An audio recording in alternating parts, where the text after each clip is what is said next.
E não vai... 15 minutos igual, não é isso?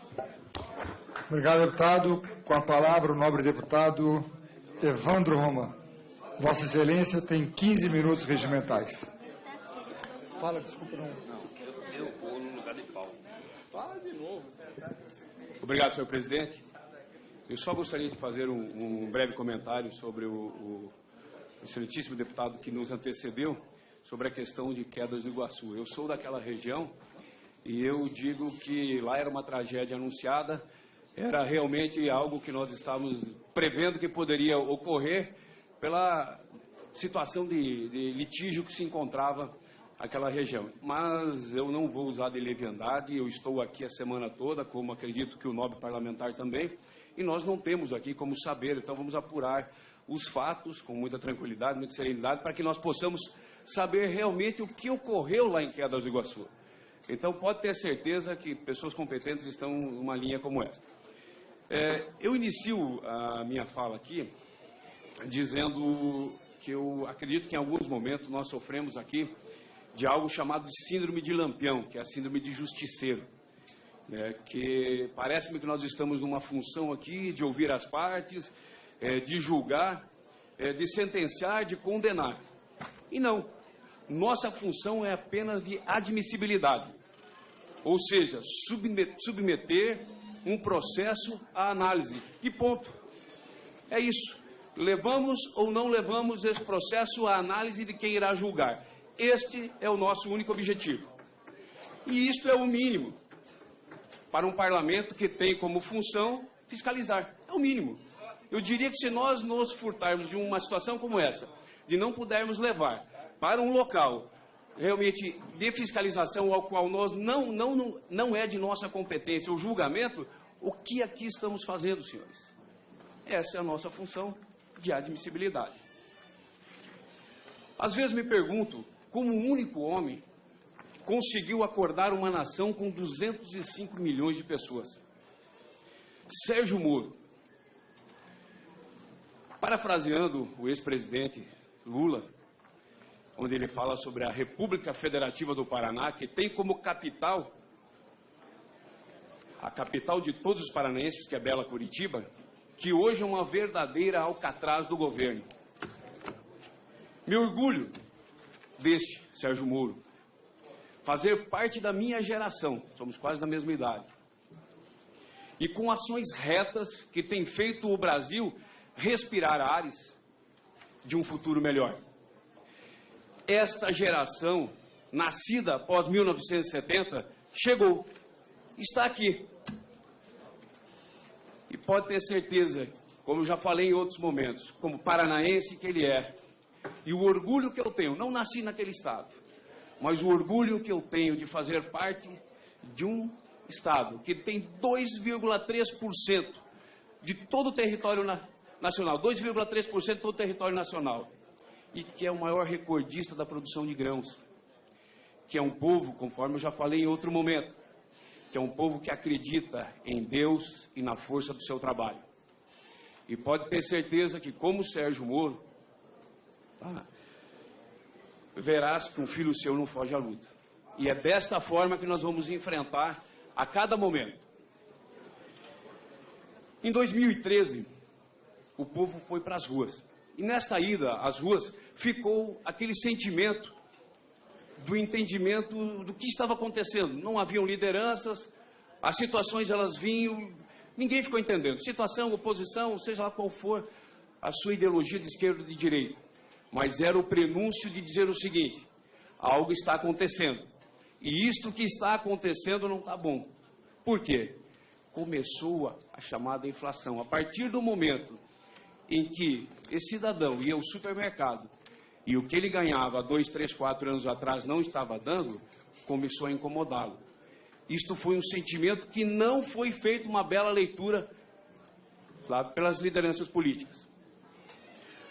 Esta inflação, falando sobre a lei de responsabilidade fiscal, muitos se lembram da hiperinflação de março de 1990. A inflação alcançou o recorde de 84,23% ao mês e um índice acumulado nos 12 meses anteriores de 4.853%. Uma das principais causas era a chamada conta-movimento do Banco do Brasil. Era como se a instituição fosse uma autoridade monetária paralela, que tinha o poder de emitir moeda toda a vez que precisasse, e o governo central assim o determinasse. Para cumprir seus objetivos de política econômica, sem necessidade de permissão do Congresso e a revelia do Banco Central do Brasil, escondia a dívida pública. Escondia. Será que isso, em 1990, é alguma coisa semelhante ao que estamos vivendo? Os governos estaduais mandavam também os seus bancos estaduais a pagar suas contas. Todos os bancos quebraram e o povo pagou a conta através do Tesouro Nacional e através da inflação que fugiu do controle. No meu estado, o caso Banestado, que é de conhecimento de muitos no estado do Paraná. A Lei de Responsabilidade Fiscal foi aprovada como principal arma na luta contra a hiperinflação. Acabou com esta farra e teve como principais pontos 2. Proibição aos governos federal e estaduais de pegarem empréstimos em banco que eles controlam. 2. Controle do orçamento público via Congresso Nacional. Ela possibilitou que o país vivesse um período de bonança econômica, atingisse a novos patamares de desenvolvimento econômico e social e que adquirisse credibilidade internacional. As classes sociais menos favorecidas tinham reais possibilidades de ascensão social. A Lei de Responsabilidade Fiscal é, pois, o maior patrimônio do povo brasileiro. É a lei que mantém o equilíbrio fiscal, que é o alicerce de uma economia. É a garantia do povo contra o jogo político sujo e contra os desmandos dos poderosos de plantão. O governo Dilma, ao afrontar a lei de responsabilidade fiscal, atentou contra um bem público, uma economia sadia e equilibrada. Pegou o empréstimo dos bancos, que ela controla, Banco do Brasil, Caixa Econômica e BNDES, tanto que fez isso que no final de 2015 pagou 72 bilhões a essas instituições, por determinação do TCU. Pode-se chamar isso de pedalada fiscal, de fraude, de enganação e outros adjetivos maiores aí. Mas o seu nome verdadeiro é crime de responsabilidade, porque não cumpriu a lei de responsabilidade fiscal. Então, no mínimo, um governo irresponsável que, no mínimo, errou por omissão, no mínimo, de largada. O descumprimento da lei de responsabilidade fiscal levou ao descontrole dos gastos públicos, que é a principal causa da economia. A crise econômica foi deflagrada e alimentada pela desobediência desta lei. As consequências da crise na vida da nação são devastadoras. Longa e brutal recessão, nunca vista na história desse país, parafraseando alguém que conhecemos. Inflação que corrói salário dos trabalhadores, fechou fábricas, dizimou o comércio, quebrou milhares de empresas, roubou empregos de pais de família, roubou sonhos de ascensão social dos mais pobres, da casa própria, da escola do filho, roubou o futuro das próprias gerações, eliminou ou retardou possibilidades de desenvolvimento e incorporação dos jovens no mercado de trabalho, pensando em um projeto político, não pensando como estadista em um projeto das futuras gerações. Roubou a credibilidade do Brasil no cenário internacional.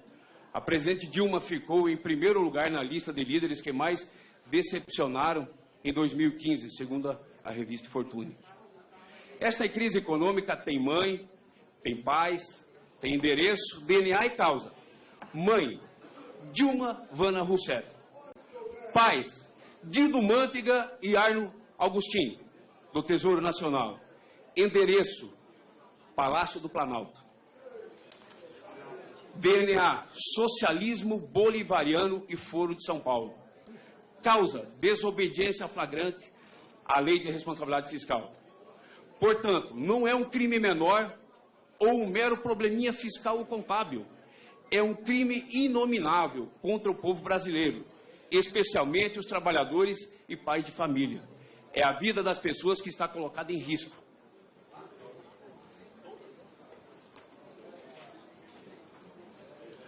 A importância da condenação pelo crime de responsabilidade. Sem a punição prevista na lei, estaremos jogando na lei de responsabilidade fiscal na lata do lixo. Nenhum governante do futuro terá qualquer cuidado com os recursos públicos. Será a crise econômica permanente, tragédia anunciada. A possibilidade de um futuro melhor para o Brasil também irá para a lata do lixo. A instabilidade econômica dominará e os avanços sociais também. Vários prefeitos e até governadores já foram condenados por descumprimento desta lei. Se queremos uma democracia efetiva, a lei deve valer para todos, inclusive e especialmente para um presidente da República. Eu volto, levando em consideração o meu tempo, os objetivos pelo qual foi criado o parlamento. Na Inglaterra, para cuidar do orçamento e para fiscalizar. Isso é a história que deu desde 1091, passando por 1968, depois 1822, enfim, a história nos conta. No Brasil, para que fosse criado o parlamento e que fosse retirado da mão de ferro da monarquia, muitas revoltas foram feitas. Dentre elas, a Inconfidência Mineira, de 1789, a Revolução Farroupilha, de 1820, que marcaram devido ao descontentamento dos cidadãos em relação ao princípio da legalidade e do consentimento. Hoje vivemos o mesmo dilema. O governo autorizou gastos extraordinários sem passar pelo Congresso. Decretos não remunerados. Nós estamos no momento entre o certo e o duvidoso. Eu sempre aprendi que nunca troque o certo pelo duvidoso. Mas o certo hoje está sem credibilidade, o certo está sem governabilidade, o certo hoje está sem respeito. Então é o momento do duvidoso, porque o duvidoso pelo menos me dá esperança, porque o que está eu não quero. Não somos mais ou menos que ninguém, mas não podemos ter medo do que somos. A história, nós seremos totalmente julgados pela história. A história irá avaliar cada um dos senhores e senhoras aqui pelos seus procedimentos. E eu uso um exemplo do comunismo, escrito por Lenin, onde ele diz: use o idiota útil na linha de frente, incite o ódio entre as classes, acuse os adversários do que você faz, chame-os do que você é, destrua sua base moral. Fale sempre em democracia, mas assim que haja a oportunidade, assuma o poder sem nenhum escrúpulo. Lenin. Então o governo hoje comercializa fumaça. Eu falo que o governo hoje comercializa fumaça, oferecendo aos deputados, ministérios, verbas, muitas verbas, diga-se, em muitos momentos. Mas é o momento de reiniciarmos um Brasil do povo brasileiro e não um Brasil bolivariano. Recomeçar, esta é a palavra para mais de 92% dos brasileiros. E mais uma vez, parafraseando o Marquês de Pombal, após um terremoto que devastou Lisboa em 1755, onde ele diz o seguinte: devido à crise, em todo aquele caos, semelhante a hoje, nesse momento temos que fechar os portos, enterrar os mortos e cuidar dos vivos. É desta forma que 92% dos brasileiros que ainda estamos vivos representamos 190 milhões. Muito obrigado, senhor presidente. Com a palavra, o deputado Paulo Pimenta. Vossa Excelência tem 15 minutos nos termos regimentais. Senhor presidente, senhores deputados, senhoras deputadas, eu entendo,